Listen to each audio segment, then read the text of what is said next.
अब इस प्रश्नावली में आगे बढ़ते हैं अगले प्रश्न की ओर, जो है क्वेश्चन नंबर 13, जिसमें प्रश्न 2 भाग में लिखा है।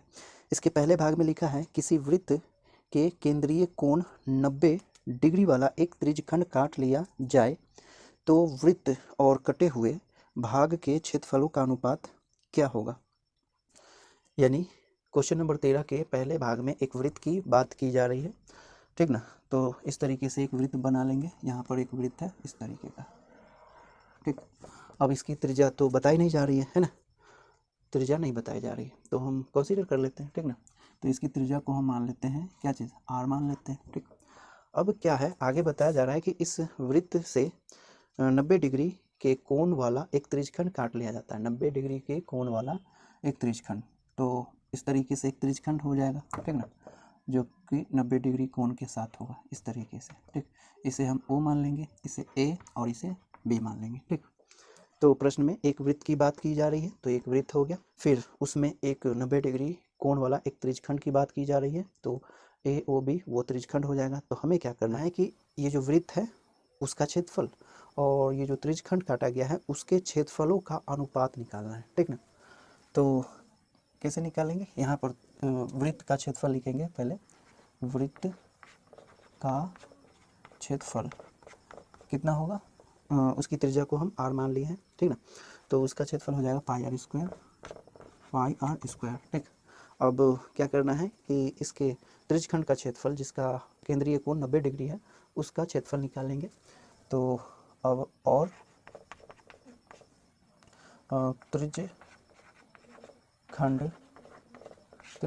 का क्षेत्रफल बराबर कितना हो जाता है, त्रिज्यखंड का क्षेत्रफल होता है पाई आर स्क्वायर थीटा बटे 360 डिग्री, ठीक है ना। तो इसका क्षेत्रफल हो जाएगा पाई आर स्क्वायर, क्योंकि आर वही है ना, थीटा की जगह पर यहाँ पे 90 डिग्री है ना, तो डायरेक्ट यूज़ कर लेते हैं, गुने में 90 डिग्री और बटे 360 डिग्री, तो 360 डिग्री इस तरीके से, ठीक।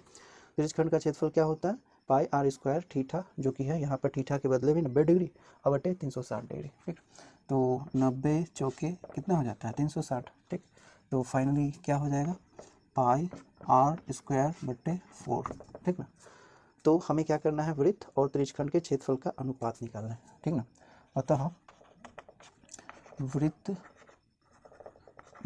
का क्षेत्रफल अनुपात त्रिज्यखंड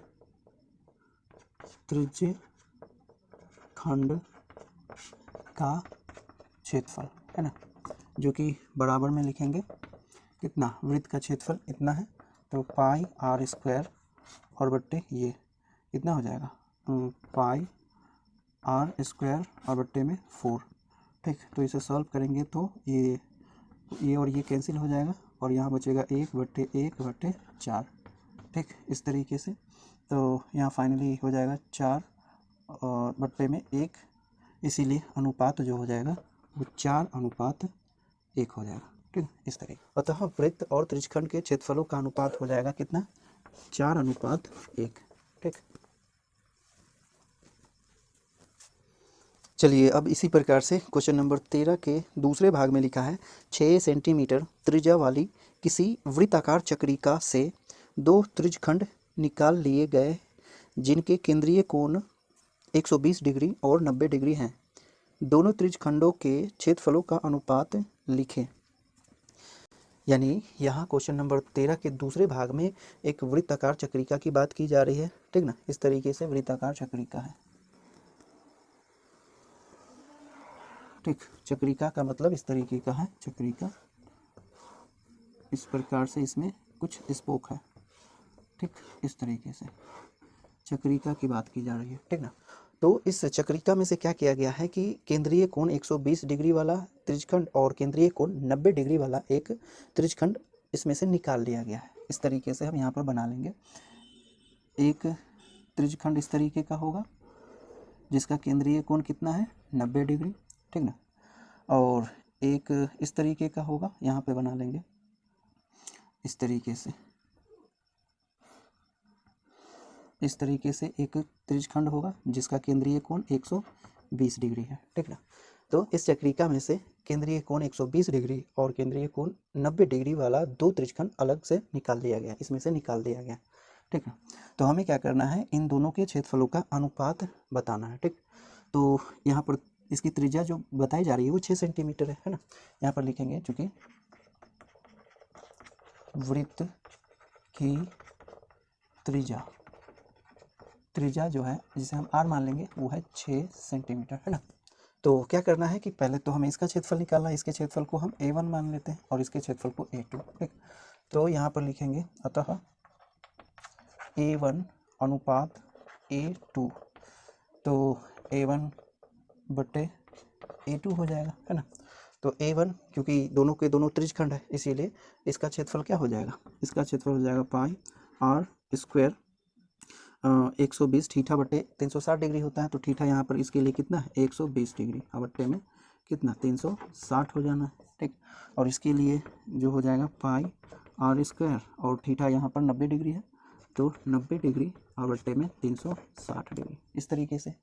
तो यहाँ पर a1 यहाँ पर रखा जाए तो पाई आर स्क्वायर गुने 120 डिग्री बट्टे में 360 और फिर a2 बट्टे में रखना है तो कितना हो जाएगा पाई आर स्क्वायर कितना गुने में 90 डिग्री और बट्टे 360 डिग्री इस तरीके से।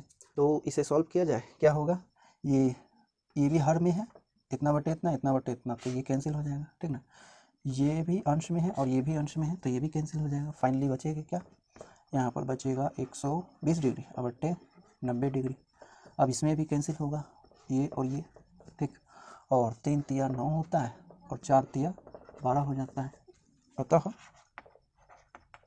a1 अनुपात a2 जो कि होगा कितना 4 बट्टे 3 और अनुपात में हो गया 4 अनुपात 3।